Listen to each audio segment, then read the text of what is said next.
नमस्कार, मैं सतीश मेहरा। 22 अप्रैल को हुए पहलगाम में आतंकी हमले के बाद विपक्ष लगातार मांग करता रहा है कि केंद्र सरकार द्वारा संसद का विशेष सत्र बुलाया जाए। इसके बाद सरकार विशेष सत्र न बुलाकर 2 बार सर्वदलीय बैठक बुला चुकी है।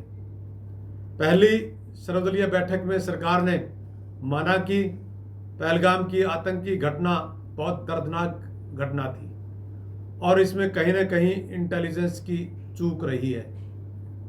इसी प्रकार दूसरी सर्वदलीय बैठक में सरकार की तरफ से ऑपरेशन सिंदूर की जानकारी दी गई।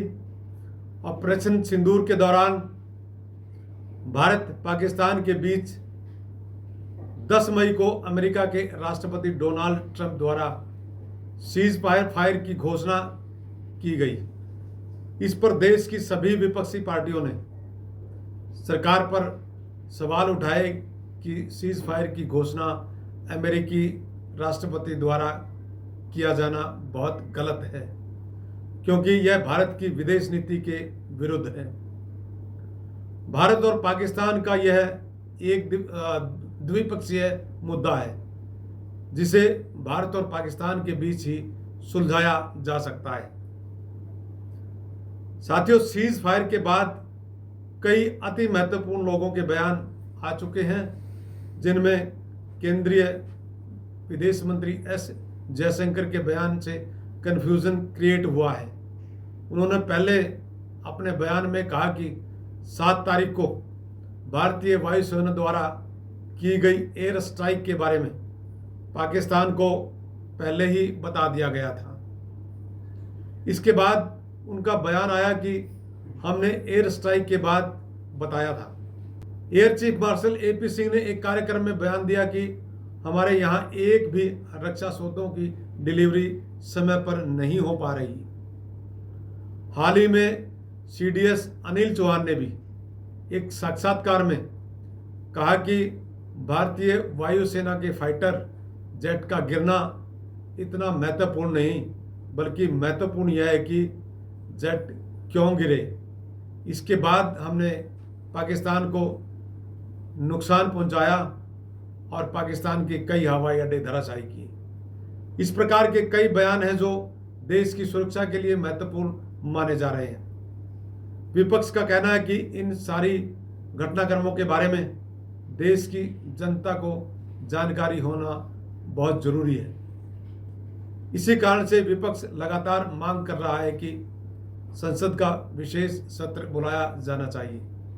कांग्रेस ने प्रधानमंत्री नरेंद्र मोदी के नेतृत्व वाली एनडीए सरकार पर देश को गुमराह करने का भी आरोप लगाया है और विशेष सत्र बुलाने की निरंतर मांग की है। 28 मई को तृणमूल कांग्रेस ने भी सरकार से जुलाई में होने वाले मॉनसून सत्र से पहले जून माह में विशेष सत्र बुलाने को कहा है।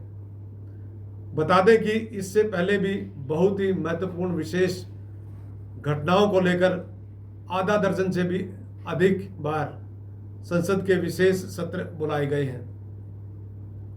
देश की सुरक्षा की जानकारी को लेकर भारत चीन युद्ध के बाद 8 नवंबर 1962 में अटल बिहारी वाजपेयी के नेतृत्व में प्रतिनिधिमंडल की मांग पर देश के प्रधानमंत्री पंडित जवाहरलाल नेहरू ने संसद का विशेष सत्र बुलाया था और भारत की सुरक्षा व्यवस्था की पूरी जानकारी दी थी। हालांकि विशेष सत्र केंद्र सरकार द्वारा किसी राज्य में राष्ट्रपति शासन लागू करना हो तब भी बुलाए जाते हैं।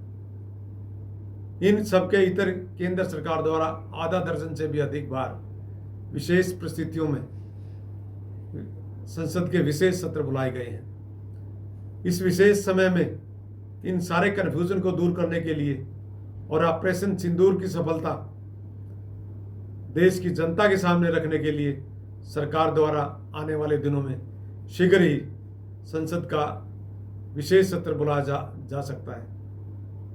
हालांकि अभी तक कोई निर्णय नहीं लिया गया है, लेकिन जानकार सूत्रों से पता चला है कि सरकार ने अतीत में बुलाए गए सभी विशेष सत्रों का विवरण मांग लिया है। विशेष सत्र आयोजित करने का निर्णय तब तक लिया जा सकता है जब 7 बहुपक्षीय प्रतिनिधिमंडल भारत लौटेंगे। साथियों, जानकार सूत्रों से पता चला है कि सरकार ने अतीत में बुलाए गए सभी विशेष सत्रों का विवरण मांग लिया है। विशेष सत्र आयोजित करने का निर्णय तभी लिया जा सकता है जब 7 बहुपक्षीय प्रतिनिधिमंडल भारत लौट पाएंगे। प्रतिनिधिमंडलों के इस सप्ताह भारत आने की उम्मीद है। इस सारे घटनाक्रम के बाद लगता है कि सरकार आने वाले कुछ ही दिनों में विशेष सत्र का आयोजन कर सकती है, विशेष सत्र बुला सकती है। नमस्कार, मैं सतीश मेहरा।